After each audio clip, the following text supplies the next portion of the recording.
ચાલો કોઈપણ જાતના વિલંબ વિના આજના આ રસપ્રદ વિષયમાં સીધી ડૂબકી લગાવીએ. ધોરણ 9ના વિજ્ઞાનના આ ખાસ સેશનમાં સ્વાગત છે. આજે આપણે વિજ્ઞાનના એક એવા પ્રકરણ વિશે વાત કરવાના છીએ જેનું નામ સાંભળીને કદાચ થોડો ડર લાગે. પ્રકરણ 3 પરમાણુઓ અને અણુઓ. પણ સાચું કહું તો આ વિષય ઘોખવાની બિલકુલ જરૂર નથી.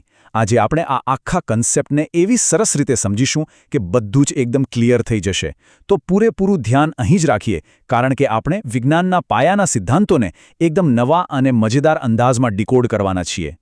વિજ્ઞાનની અઘરી ભાષામાં પડતા પહેલાં એકદમ રોજબરોજનું ઉદાહરણ લઈએ. કલ્પના કરીએ કે રસોડામાં ચા બની રહી છે. હવે જો ચાની પત્તી, ખાંડ, દૂધ અને પાણીનું માપ દર વખતે એકદમ સરખું જ રાખવામાં આવે તો શું ચાનો સ્વાદ ક્યારે બદલાય ખરો? જરા વિચારીએ. ભલે એ ચા ગેસ પર બને, માટીના ચૂલા પર બને કે પછી કોઈપણ આકારને વાસણમાં બને, જો રેસીપી અને સામગ્રીનું પ્રમાણ ચોક્કસ હશે તો સ્વાદ હંમેશા એક સરખો જ આવશે, બરાબર ને? બસ, કુદરત પણ કંઈક આ જ રીતે કામ કરે છે. કુદરત પાસે પણ પોતાની કેટલીક એવી ફિક્સ રેસીપીઓ છે જે કોઈપણ સંજોગોમાં ક્યારેય બદલાતી નથી. તો સૌથી મહત્વની વાત એ છે કે આપણે જે ચાના ઉદાહરણની વાત કરી એ જ પાયાનો સિદ્ધાંત રસાયણ વિજ્ઞાનમાં નિશ્ચિત પ્રમાણના નિયમ તરીકે ઓળખાય છે. એન્ટોઇન લેવોઇઝિયર અને જોસેફ બ્રાઉસ જેવા મહાન વૈજ્ઞાનિકોએ વર્ષો પહેલાં આ અદ્ભુત વાત નોંધી હતી. તેમણે પ્રયોગો કરીને સાબિત કરી દીધું કે સંયોજનો 2 કે તેથી વધુ તત્વોના બનેલા હોય છે અને આ દરેક સંયોજનમાં તે તત્વોનું પ્રમાણ હંમેશા એક સમાન જ રહે છે.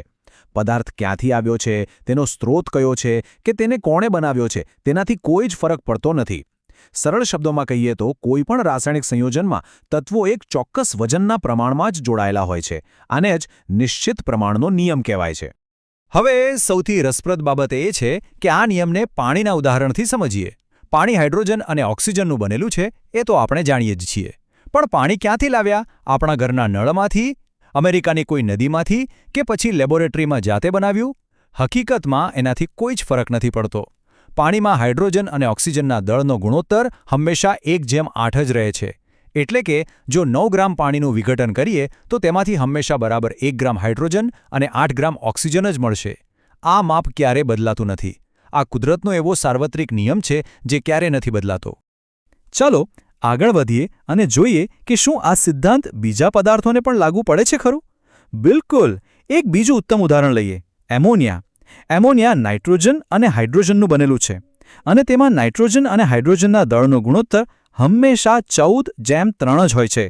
એમોનિયાને ગમે તે રીતે મેળવવામાં આવે, આ 14:3નું વજનનું પ્રમાણ એકદમ નિશ્ચિત જ રહે છે. છે ને કમાલની વાત? કુદરતે પોતાની આ કેમિકલ રેસીપી કેટલી પરફેક્ટ રીતે સેટ કરી છે. ગમે તે વૈજ્ઞાનિક તેને બનાવે પણ એમોનિયાની આ રેસીપી ક્યારેય ફેલ નથી જતી. હવે એક નાનકડા પણ બહુ જ મહત્વના વિચાર પર આવીએ. ધારો કે આપણે લેબોરેટરીમાં જઈને પાણીમાં હાઇડ્રોજનનું પ્રમાણ જાતે જ બદલી નાખીએ. એટલે કે 1:8ની જગ્યાએ કોઈ બીજું જ માપ કરી દઈએ તો શું તે પ્રવાહી પછી પણ પાણી જ રહેશે? જરા મગજ દોડાવીએ. ના, બિલકુલ નહીં. કારણ કે કુદરતનું આ નિશ્ચિત પ્રમાણ જ તેની અસલી ઓળખ છે. એ ચોક્કસ માપના કારણે જ તે પાણી છે.